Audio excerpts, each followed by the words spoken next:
Saya pikir waktu itu kurang etis juga ya Pak JK sebagai mantan wakil presiden kok secara terbuka langsung kritik presidennya.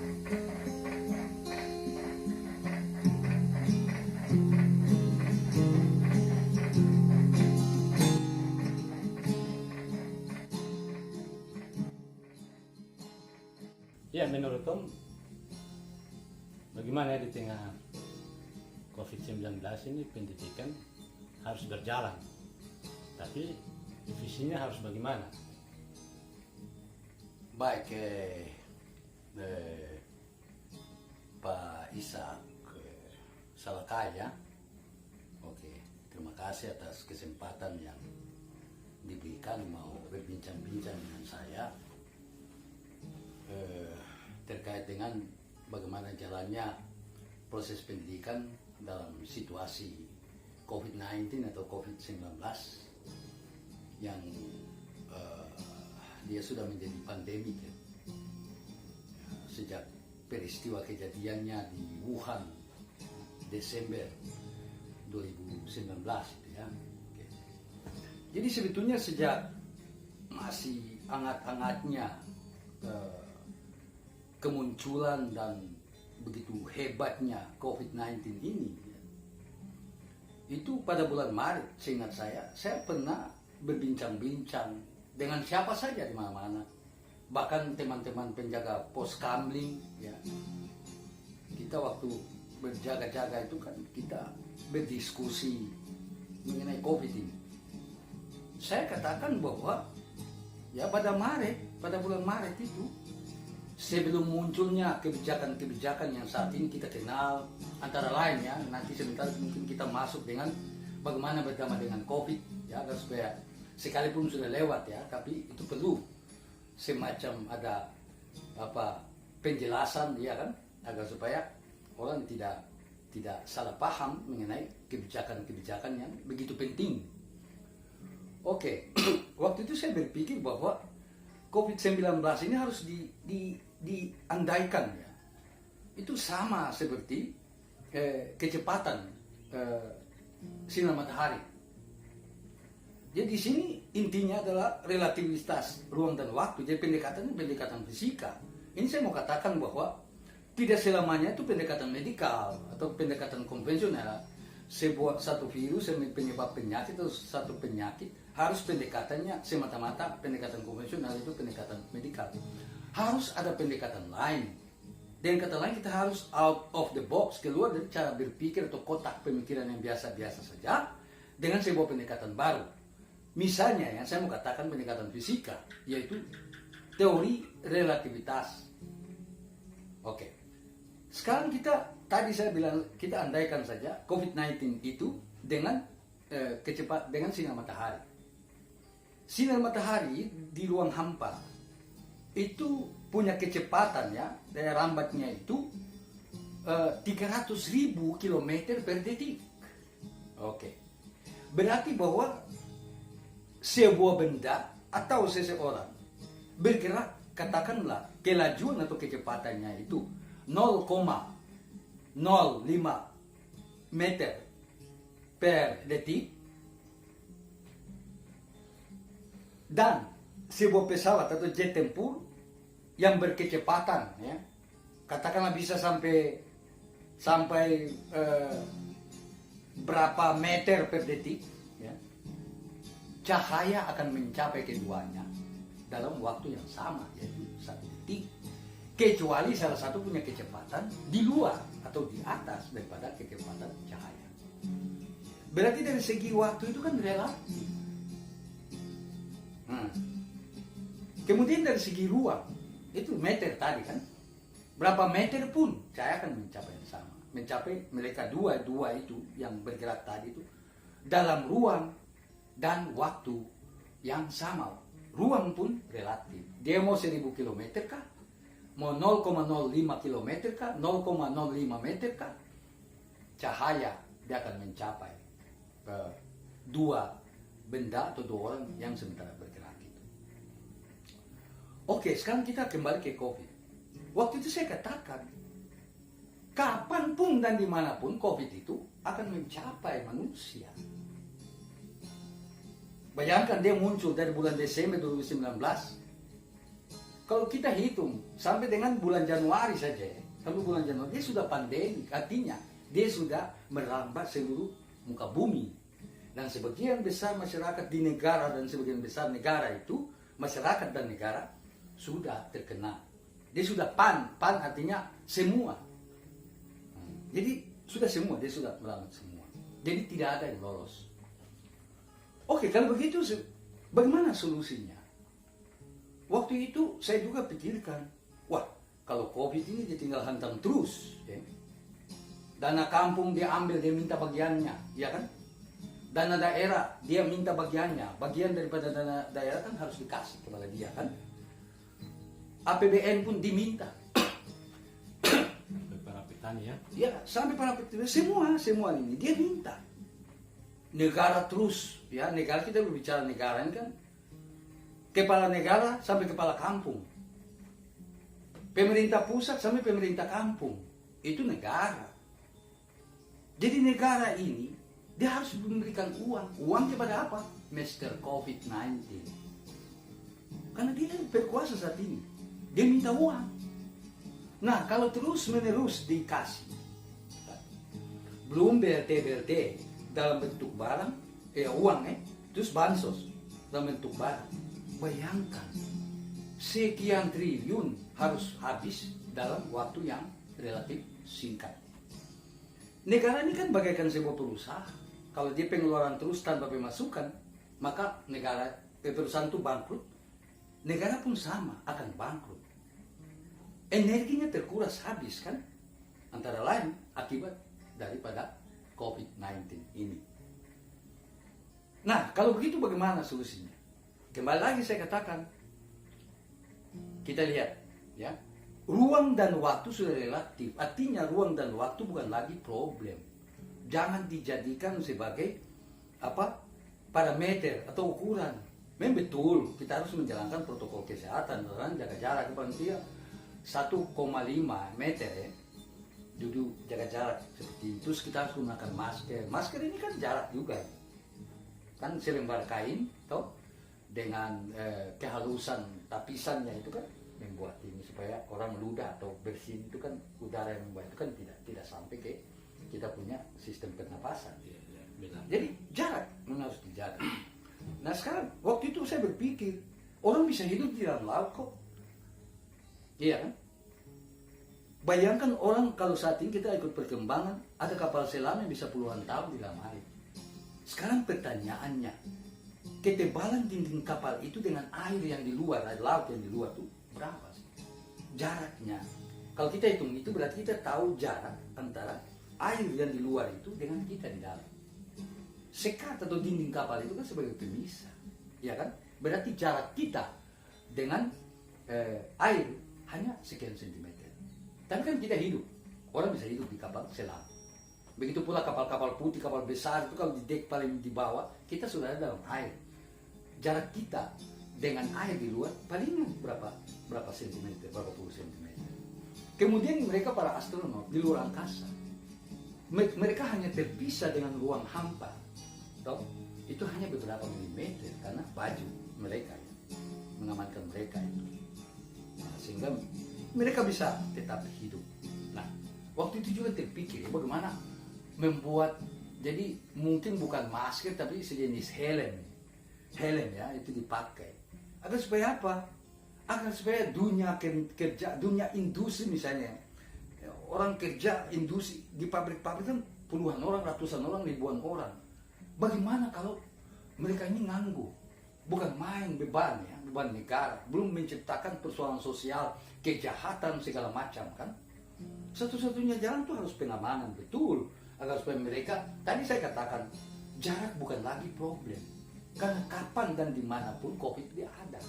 Kan seperti itu, dia akan datang.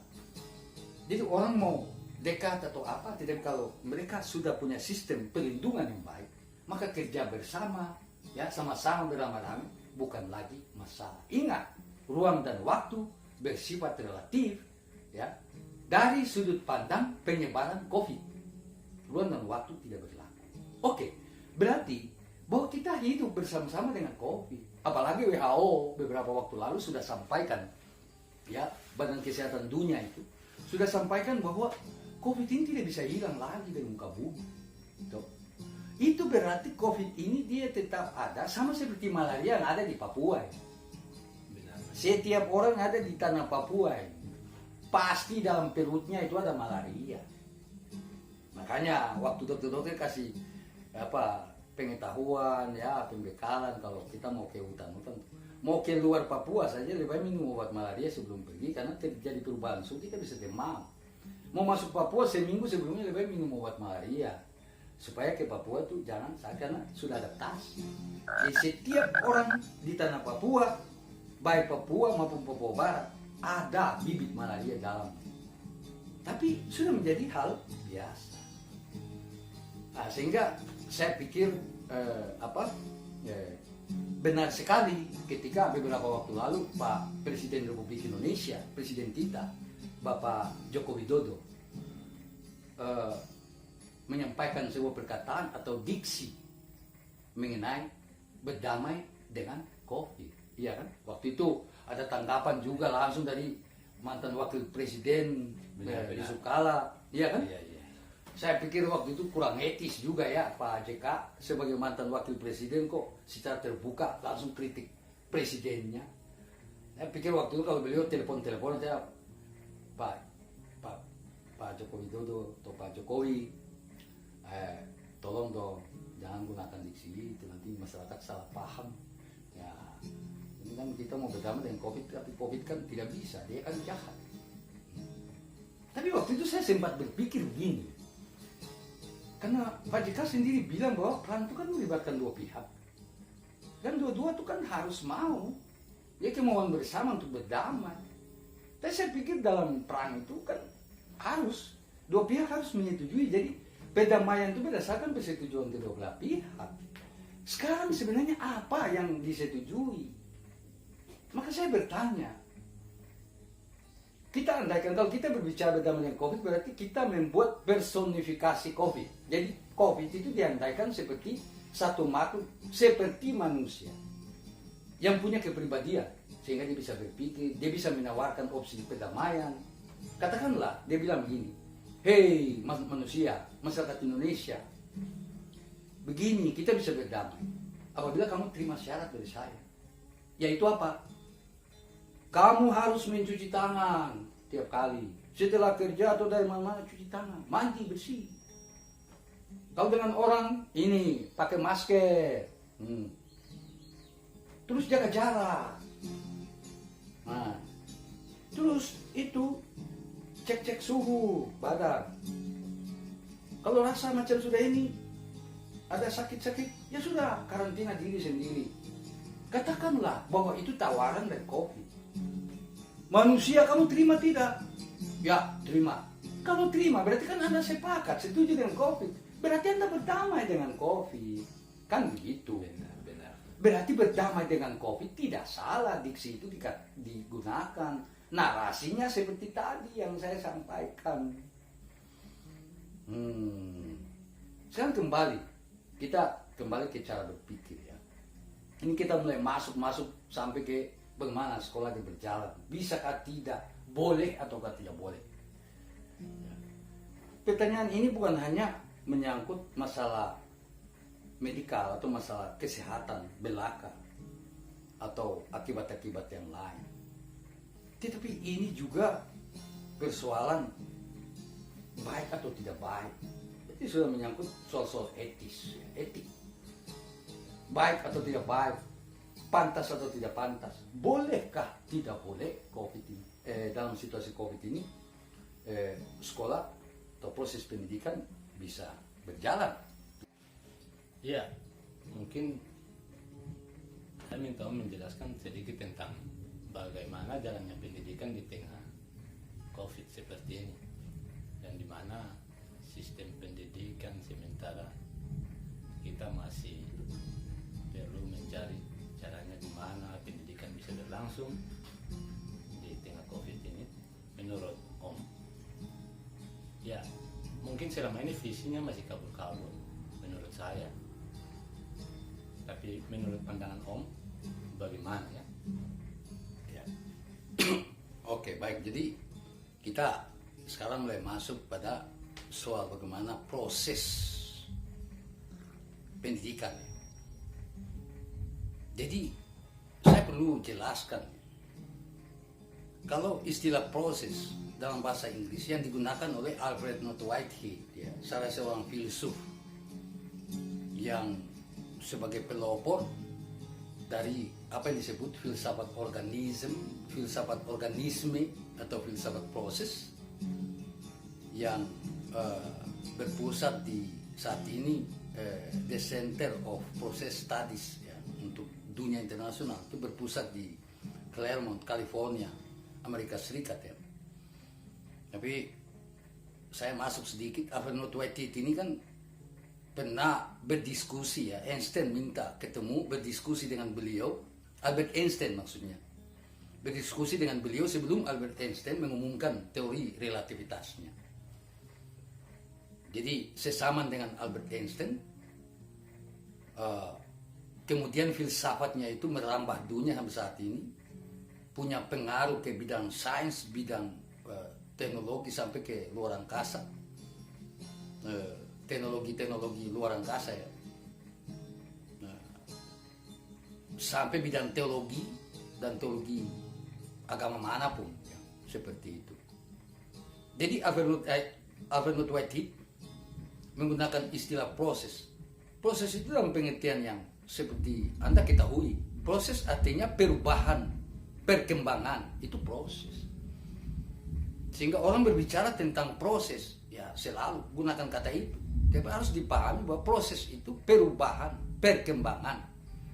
Jadi sesuatu yang diam tadi, dia berpindah, berarti berubah posisi. Ini berarti sebuah proses. Oke, sekarang bagaimana proses pendidikan berlangsung dalam situasi COVID-19 itu, pandemi COVID-19 atau COVID-19 ini? Artinya bagaimana pendidikan itu dia berubah, ya kan? Yang tadi biasa-biasa saja, dia harus bergeser. Digeserkan oleh apa? Oleh desakan atau dorongan dari COVID itu sendiri. Dan kata lain harus ada perubahan paradigma lama, regulasi yang lama harus diperbarui. Artinya harus berubah. Pengertian proses selanjutnya kan perkembangan. Jadi bukan sekedar berpindah posisi, tetapi dia berkembang. Jadi bagaimana perkembangan pendidikan dan pengembangan pendidikan dalam situasi COVID ini? Tentunya seperti tadi disampaikan oleh Pak Ishak, mungkin visi belum jelas atau apa, entahlah dari mana. Tapi yang jelas kita semua dalam situasi ini harus berpikir keras dan kita harus punya visi. Visi artinya apa? Menerawang, penglihatan ke depan, melihat sesuatu ke depan. Oh, ini dia begini, berarti apa yang harus saya lakukan? Itu yang disebut misi. Yang setelah visi, misi. Misi berarti implementasi atau konkretisasi diri daripada visi itu. Berarti visi dan misi. Visi dan misi menyangkut perubahan. Perubahan artinya perpindahan atau perkembangan pendidikan. Oke, baik. Kita berbicara pendidikan dasar, mulai dari PAUD sampai dengan pendidikan tinggi. Bagaimana semua bisa berlangsung? Ya, beberapa waktu lalu bukan kontroversi, ya, tapi memang ada silang pendapat, ya, antara mereka pengambil kebijakan sampai pada Menteri Pendidikan dan masyarakat, orang tua, wali daripada siswa ataupun mahasiswa. Ya. Bagaimana anak sekolah bisa datang ke sekolah atau datang ke kampus? Keamanan, kesehatan mereka itu bisa terjamin, iya kan? Oke. Saya mau mengajak kita semua untuk kita berpikir dari sisi fakta umum. Berpikir mengenai fakta umum. Yang seumum-umumnya dan yang sebenar-benarnya. Ini fakta. Ini bukan realitas dalam pikiran. Tapi realitas konkret, aktual. Yaitu begini. setiap manusia atau setiap orang, bahkan setiap makhluk hidup ya, yang pernah lahir di muka bumi pasti akan mati, ya kan? Ada seorang filsuf, saya lupa namanya, dia katakan bahwa konsekuensi ya, setiap orang lain kan dia terdampar ya, dia lain pasti menuju kematian. Ini paling gawat ini. Oke, sekarang kita menggunakan hukum berpikir MD, KDM itu. Jadi setiap manusia toh, pasti mati. Si A adalah manusia, maka si A pasti mati. Titik. Ya kan begitu. Oke. Apakah dengan mengetahui bahwa setiap manusia atau setiap orang yang lahir ke muka bumi pasti akan mati, maka pendidikan berhenti? Ya kan? Selanjutnya, terlepas dari COVID, kita Indonesia ada 34 provinsi dengan sekian ratus kabupaten. Hitunglah rata-rata kematian di Indonesia ini, satu kabupaten atau satu kota madya meninggal satu orang. Pada satu kabupaten atau satu kota madya meninggal satu orang setiap hari. Berarti ada 300-an atau 400-an ya kabupaten, kota atau berapa ratus itu. Setiap hari kematian di Indonesia ini kurang lebih 500.000. Iya kan? Apakah dengan fakta itu maka pendidikan tidak boleh berlangsung? Kita sudah mengetahui semuanya, tapi pendidikan kan harus berlangsung. Ada banyak virus dan ada banyak penyakit yang merupakan penyebab atau paling tidak sebagai sesuatu yang mempercepat proses kematian. Tetapi dengan menyadari hal itu, pendidikan pun tetap berlangsung, ya kan? Oke, sekarang kita masuk pada fakta yang lain. Kalau kita jalan-jalan ke mall-mall atau kita jalan-jalan ke pasar tradisional, kita melihat bagaimana kerumunan orang. Kalau di mall-mall itu kan semua ya seperti di kota Sorong. Ini kan ada disiapkan itu air di galon atau di tangki ya. Air kemudian sabun. Jadi setiap orang mau kunjungi, mau masuk ke dalam itu harus cuci tangan. Ini protokol kesehatan. Di setiap mall bahkan kios-kios itu ditaruh. Tapi coba bayangkan di pasar. Misalnya orang pergi belanja ikan, beli ikan, apakah dia harus cuci tangan dulu kalau dia beli ikan? Tidak, itu sulit dikontrol. Tapi Anda bisa menghitung dalam sehari berapa ribu orang yang pergi ke pasar entah belanja atau jalan mondar-mandir saja. Ini sulit terkontrol. Tetapi ketika dicek ya kasus di kota Sorong berapa per hari? Ya ini kerumunan, jadi berbicara kerumunan. Ini proses sosial berlangsung. Pertanyaannya, kalau pasar yang tidak terkontrol begitu saja bisa, dan tingkat infeksi itu atau virus, penyebaran virus kepada orang itu dia relatif minim, bahkan dalam sehari tidak ada. Iya kan? Tidak ada. Bagaimana dengan sekolah? Atau dunia pendidikan kan, lembaga pendidikan. Kalau kerumunan saja yang tanpa arah, hanya sekedar belanja, berdesak-desakan saja boleh, bagaimana dengan sekolah atau dunia pendidikan? Ya menurut saya, pendidikan harus tetap berlangsung. Tetapi harus dengan protokol kesehatan yang ketat. Misalnya, sekolah kan harus, atau sekolah atau kampus harus siapkan tempat untuk cuci tangan kan, air untuk cuci tangan, sabun kan untuk cuci tangan. Kemudian ketika mau masuk ruang belajar kan harus diukur suhunya menggunakan termogan, ya kan? Nah, lalu setiap peserta didik itu kan harus gunakan masker, mengenakan masker. Guru yang mengajar pun harus mengenakan masker, atau dosen yang memberikan perkuliahan pun harus mengenakan masker. Setiap kali mau datang harus begitu. Kemudian di dalam ruang kelas diatur jarak. Jadi seperti yang dikatakan 50% dari total jumlah. Misalnya kalau 40 orang ya 20 orang dulu jaga jarak kan. Ya seperti itu. Lalu bila perlu, ini saran saya kepada pemerintah, agar supaya kalau bisa bukan hanya relawan-relawan COVID atau orang-orang Tidak. Mereka yang misalnya paling tidak mantri atau suster, mereka ditugaskan ke sekolah-sekolah untuk bersama Wakasek ya, bidang kesiswaan atau PR 3, pembantu rektor 3, wakil rektor 3, atau wakil dekan yang membidangi kemahasiswaan, terus wakil-wakil kepala sekolah membidangi kesiswaan, bersama dengan petugas medis itu untuk memastikan bahwa protokol kesehatan itu berjalan yang baik. Bila perlu ada backupan dari aparat, tentara atau polisi, agar supaya memastikan. Ingat bahwa pendidikan ini kan tulang punggung peradaban. Bayangkan kalau manusia menjadi buta huruf, atau tidak dididik, lalu berpikir sembarangan segala macam. Pendidikan diambruk, negara ambruk, bangsa ambruk, negara bubar. Kan begitu. Sementara COVID kita sudah tahu tidak akan bakalan hilang. Iya kan? Pendidikan harus berlangsung tetap dengan mematuhi protokol kesehatan. Iya kan? Seperti itu.